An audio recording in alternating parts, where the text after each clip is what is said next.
প্রশ্ন করি, গত বছরই আপনার অভিষেক হলো, যেটা আমাদের সবারই জানতে ইচ্ছা করে, কারণ আমরা কিন্তু সবাই ক্রিকেট এত ভালো খেলি না বা ন্যাশনাল টিমেও চান্স পাই না।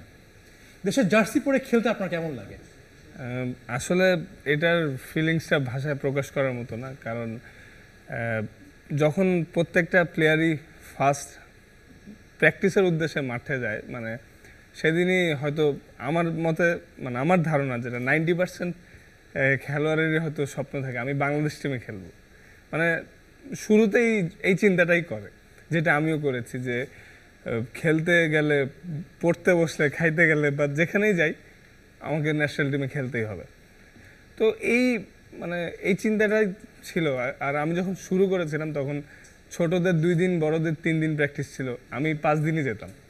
ফার্স্ট যখন ন্যাশনাল অ্যান্থেমটা গাই মানে টিমের সাথে, ওই সময়ই মানে অন্যরকম একটা, তো পুরা দর্শক ছিল মাঠে, অনেক জাতীয় সঙ্গীত গাচ্ছি ওই সময়, মানে এমন একটাই যে বলার মতো না আসলে। তো একটা স্বপ্ন পূরণ, যে বাংলাদেশ টিমের জার্সি গায়ে দিয়েছি, তো এখন সেটা পরে আল্লাহর রহমতে খেলতে পারতেছি। তো চেষ্টা করবো যাতে আগামী 15 বছর এই জার্সি পরেই থাকতে পারি।